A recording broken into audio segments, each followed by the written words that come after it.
The first explosion came before dawn. Outside Kursk, the horizon glowed red, and the ground trembled as if the earth itself were breaking apart. Tanks burned like furnaces, the sky alive with smoke and shrapnel.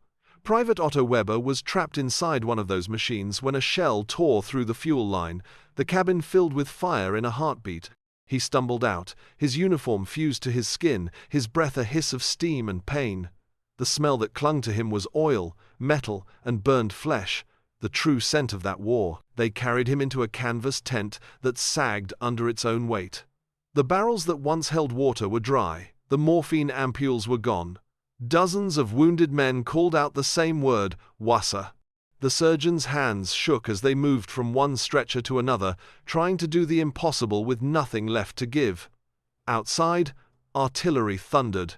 Inside, time stood still. A mechanic turned field medic named Emil Hartmann knelt beside the burned soldier.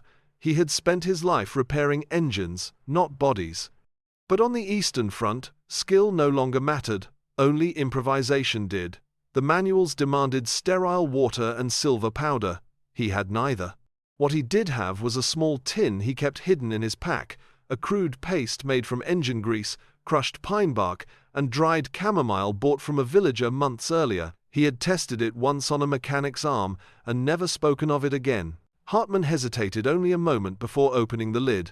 The balm shimmered black under the lantern light, thick and sticky as tar. He spread it gently across the burns. It hissed as it met the heat, filling the air with a scent of resin and metal. Weber gasped, then fell silent. Within minutes, his breathing slowed. By morning, he was still alive. If you're fascinated by forgotten wartime inventions like this, make sure to like this video and subscribe for more true stories history tried to erase. Now, let's return to that battlefield outside Kursk, where one forbidden cure was about to change everything. The others stared at the dark crust that now covered his wounds. Some said the grease had sealed death inside, others whispered that it had stolen him back from it. Hartmann washed his hands in gasoline, but the black stain would not come off. He did not yet know that this single act, born of desperation, would spark a legend the army would spend months trying to erase. Keep watching, because what Hartmann used that night would soon be banned, and the story behind it would vanish into smoke. Months before Kursk, the war had already turned the Russian winter into a graveyard of machines. In a ruined panzer workshop east of Orel, Corporal Emil Hartmann crouched beneath a half-frozen engine. A spark from a torch leapt onto his sleeve. Flames flared bright, and for a few long seconds he was sure his arm was gone. When the fire was out, he unbuttoned his cuff and stared. The skin beneath the layer of grease was red, but intact. Somehow, the oil had shielded it. He laughed once, half fear, half curiosity, before the pain caught up. For most soldiers, the incident would have ended there. But Hartmann was a mechanic. He trusted observation more than orders. If oil could protect steel from rust, perhaps it could protect flesh from air. It was a foolish idea, and yet in war, foolish ideas sometimes worked. At that time, the Eastern Front was collapsing under shortages. Field hospitals lacked antiseptic, sterile water was nearly mythical. Official burn treatment required rinsing with clean water, but the only liquid available was snow melted in tin cups or kerosene drained from trucks. Infection killed more men than bullets. In that chaos, ingenuity became medicine. Hartmann began experimenting. He ground pine bark into powder, mixed it with chamomile, and stirred it into the thickest lubricant he could find. The result was black, dense, and faintly sweet-smelling. One night, a young mechanic named Lenz burned his shoulder when a radiator burst. Hartmann smeared the strange mixture across the wound. The man screamed, then fell asleep. By dawn, the swelling had stopped. A week later, Lenz was back at work. Word spread fast. Medics, drivers, and engineers started trading versions of the substance. Some added soot from stoves, others ground tree resin for extra strength. There was no formula, only rumor, but the results were the same. The pain dulled, infection slowed, and the black crust hardened like armor.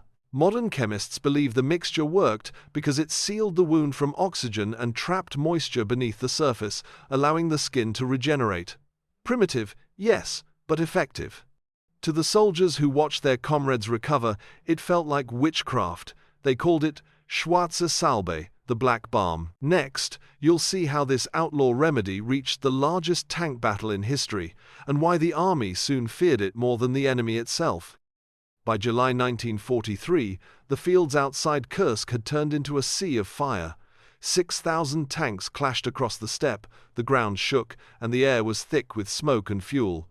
In the medical tents, there was no water left to clean wounds, no antiseptic, no silver dressings. The medics reached for whatever they had, and that meant tins of Hartmann's black balm. To the soldiers who used it, the results bordered on miraculous. Men with burns that should have killed them were still alive days later. The pain faded faster than morphine, and infection rarely followed. One field nurse described it as a cure that looked like death but smelled like life. The wounded nicknamed Hartmann the mechanic who healed with grease. But miracles are dangerous in an army built on rules. Reports soon reached headquarters in Berlin. Commanders were alarmed by accounts of medics using unregulated chemical substances. The descriptions were clinical, but the outrage was political. A mechanic's invention was succeeding where military medicine had failed. Officially, the concern was toxicity, petroleum fumes, contaminated ingredients, unpredictable reactions. Unofficially, it was pride. They couldn't allow an unsanctioned cure to spread unchecked. A formal directive arrived at the front before the month was over.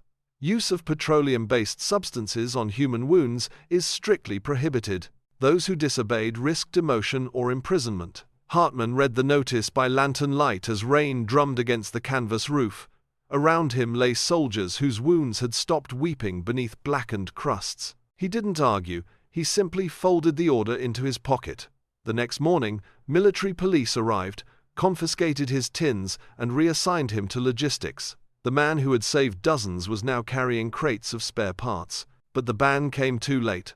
Across the front, soldiers continued to use the balm in secret.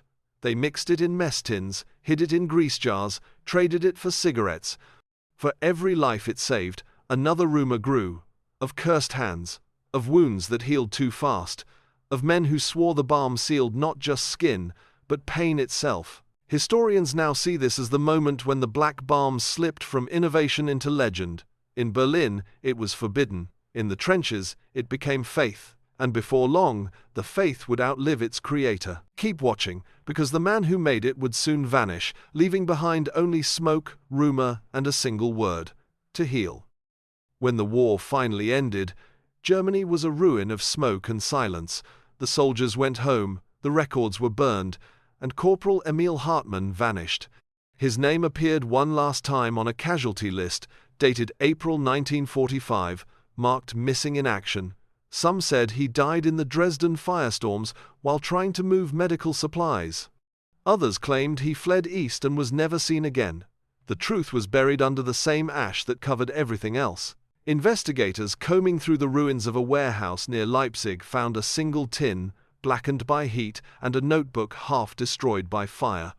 On its cover was one surviving word: heilen, to heal. The pages that remained listed crude ratios of grease, herbs, and resin. They were boxed, logged, and forgotten. But the story refused to die. Across Europe, liberated prisoners and Allied medics told similar tales of German orderlies with dark-stained hands who treated burns with an oily paste, and of wounds that closed overnight. Chemical analysis of tins labeled lubricant, No 47, found traces of pine, chamomile, and human tissue. No official report followed. Every attempt to reproduce the mixture failed. Whatever had worked in chaos refused to survive in peace. Over time, the black balm faded from the records and settled into legend. Historians who uncovered fragments of Hartmann's notes called it a primitive ancestor of modern burn dressings, a crude hydrocarbon seal that kept air out and infection at bay. To doctors, it was an unverified curiosity. To the soldiers who remembered it, it had been something closer to grace. Today, one darkened tin sits in a small museum in Leipzig. Visitors pass it without knowing its history. The label is unreadable, the contents sealed forever. Only a few words on the placard hint at the truth. A wartime ointment, origin unknown. War drives men to invent miracles, and to bury them afterward. Some are too crude, too human, to fit into science. The black balm was one of them, a cure born of desperation, banned for its horror, remembered for its mercy.